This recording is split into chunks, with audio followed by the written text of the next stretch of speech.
Aš nemanau, kad mes buvome nenusiteikę. Aš nemanau, kad mes jų nebuvome įsinagrinėję, nežinojome. Ir aš sakiau, kad yra tai labai svarbios rungtynės mums. Ir supratom, kad Kanada pralaimėjus pirmą dieną Libanui, tai jiems yra šansas, jie dalysis kiekvienas rungtynės, kad patekti toliau. Tuo labiau mums yra labai svarbus, taip kad reikšmė šitų rungtynių yra didžiulė. Manau, kad pradžioj jie įmetė ir sunkių metimų daug. Ir išmušė mumis iš ritmo, vėl liktai spausdami mumis, liktai gindamės į aikštės gynybą, kaitaliodami tas gynybas. Bet daugiau buvo mūsų pačių kaltė, nes mes per lėtai įsimesdavom kamuolį, mes per lėtai perleidavome vidurio liniją, mes lėtai grįždavom galų gale.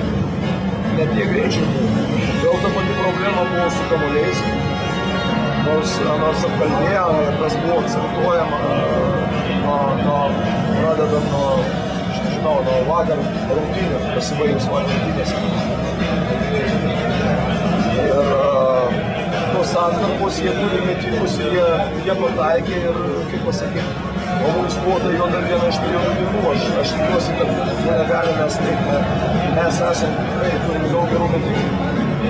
Negalime. Iš kitos pusės buvo ir laisvi metė, neįlėdė. Paulius tai pritaškė. Iš kitos pusės reikia ieškoti būdų, kaip žaisti vaidmenų, kada nesiseka. Aš vis tiek nesu patenkintas, kad mes metėm tiek daug tritaškių su tokiu pataikėjimu.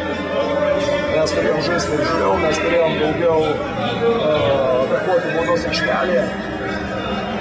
Bet džiaugiuosi tuo, kad mes suradom būdų. Visų pirma, pradėjom gynyboje. Pradėjom kovoti dėl tų kamuolių. Galų gale mes laimėjom, gal visai nelaimėjom, bet tikrai sumažinom tą.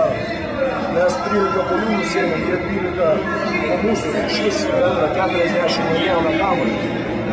Tas yra labai svarbu. Mes nedavėme jiems taip lengvai bėgti. Sužaidėm šiek tiek protingiau puolime. Ir, kaip pasakyti, gale, galima taip pasakyti, irgi sėkmė nusišypsojo mums.